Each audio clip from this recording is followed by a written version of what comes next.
Hey guys, welcome back to the channel. My name is Katelyn, and today we are continuing the 100 Dragon Challenge. So this one has been heavily requested for I don't even know how long. I found some comments from back 2 years ago or more, and a couple of you have spammed them quite a few times. But today we are doing a ghost dragon. And I was really excited to do this one because ghosts just leave so many potential opportunities and some cool ideas. And it's funny because one of your guys' comments was actually what I went with.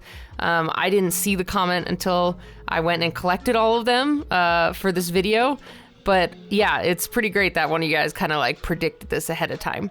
So basically today, what I was thinking would be really cool for a ghost dragon was I was going through some different like cultures and different cultural ghost stories and things. And one of them that I've always really liked is like the lantern ghosts from Japanese mythology. I really love the look of them, and you can get some really gnarly and creepy ones. And I thought, how cool would it be if it like made a full like length dragon with different lanterns on it, or like the big lantern mouth and maybe a few other cool just lanterns along its body. I thought that would be super sick, so I really wanted to run with that. And another thing is a lot of these lantern ghosts have like crazy long cool tongues and like really awesome, like it's not like teeth because it just looks like a ripped lantern, but like they look like really cool sharp ripped teeth. So I thought this was going to be an awesome opportunity to make something really cool that I'm going to really like.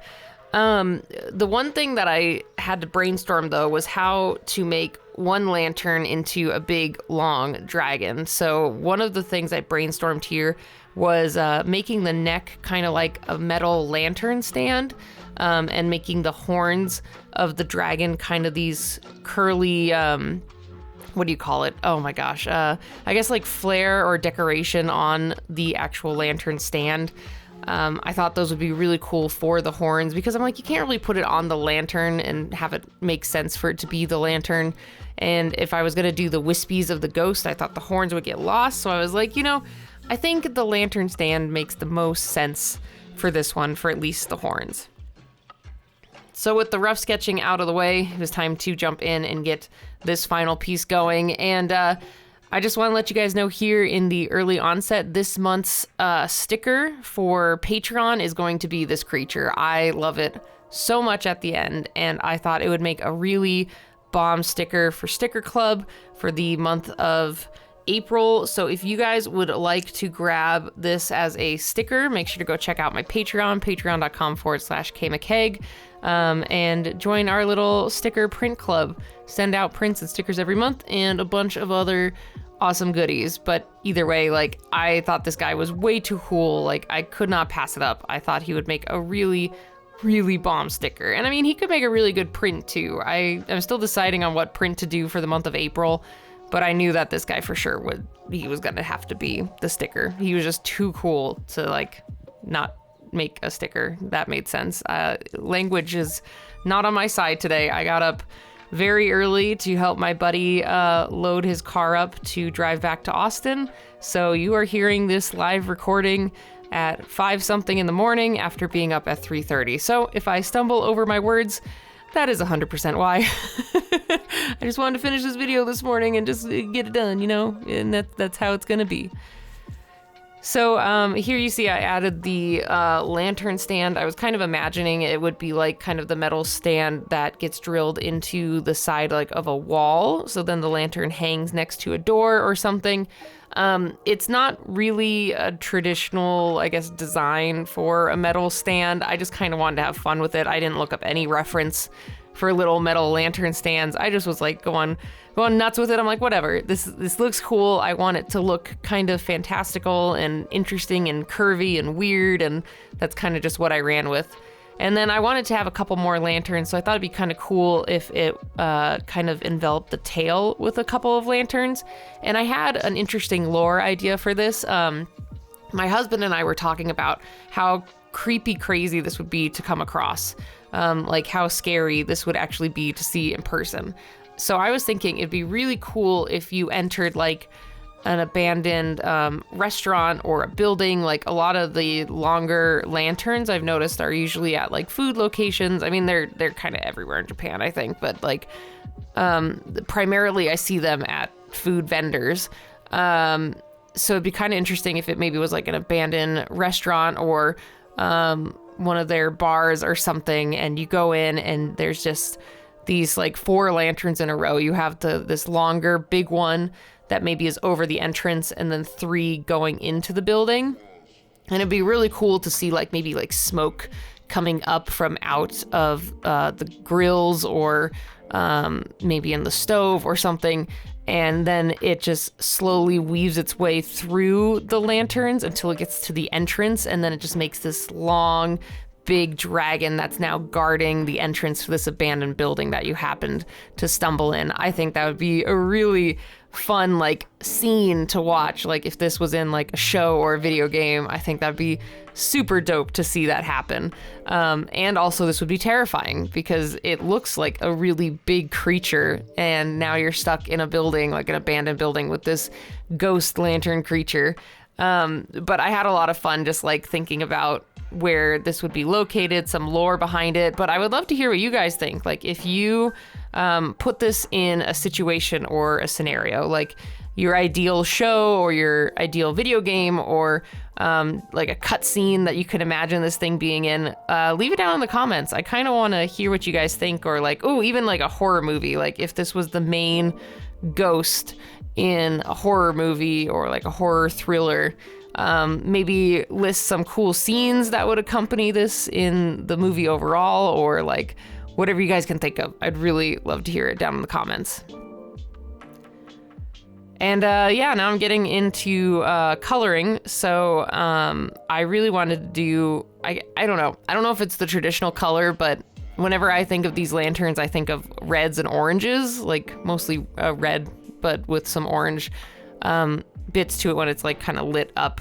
And I was like, I really want to do a cool red lantern and then make the crazy yellow tongue and then have the lanterns along the tail also be red.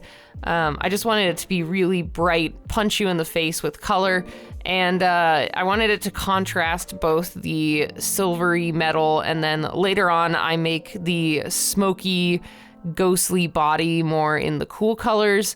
So I wanted it to be a really hard punch and difference between these bright orangey red lanterns and the more purplish blue body of the ghost. And I think it pays off really well, and the contrast of the colors I just absolutely adore.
So I had a lot of fun blocking in the different like ghostly forms on this. I kind of tried to build some layering so you could tell where like the neck was compared to the body behind it. But you know, it kind of is a little weird to do that when the form is literally like, it looks like it's made out of smoke. But I think I achieved it pretty well by adding some more of like really darks. Like I end up adding black as some of the shading because I kept trying to push it more and more with like the purpley colors that I had, and it just wasn't pushing it back enough in space. I'm like, I really got to move these bodily figures like more back, so then the other stuff feels like it's popping out more towards you. And the black really helped solidify pushing it more. And I think like there would be like the darker darks of the cloud of ghost, and then there'd be more of like the more translucent lighter parts. But I had a lot of fun with this. Thank you guys so much for suggesting a ghost dragon. I can't wait to see what you guys make for the ghost dragon. So if you would like to join in this week's KM100 Dragons, make sure to post it on Instagram or Twitter with the hashtag KM100Dragons, or KM100 Dragons. No S, dragon. Oh, I can't talk. No, there is an S. I'm lying. KM100 Dragons. God, I'm very tired. But let's look at the cactus dragon from a few weeks ago. So Dina's sketchbook, I really love your really fluffy dragon. I totally forgot that there were fluffy cactuses, and your little different cactus colors were super cute. Sween Bean, this is just an adorable little head design, and I love the cactus flower frill along the side of the head. And Fuzzy Dragons, this was a very cute design. I love the really big flower and how it matches the wing color. All of you did wonderful. I loved seeing all of your cactus dragons. There was so much diversity and variety, and really cool work. But anyway, thank you guys again so much for stopping by and checking out this video. I had a lot of fun making this ghost dragon. What were we on, like episode 68 of the 100 Dragon Challenge? So we got, what, oh my god, 42 left. I mean, it's a lot, but I think I can get through a lot of them. I can do it. But with that, I do have 42 left. So if you have a suggestion for a dragon that you would like to see me make, or a theme that I could follow for the dragons, make sure to leave it down in the comments below, and hit that subscribe button if you're not a part of their community already. I'd love to have you join our nerdy monster and dragon loving community. But anyway, thank you guys again for stopping by and checking this out, and I will see you all next time. Bye, everybody.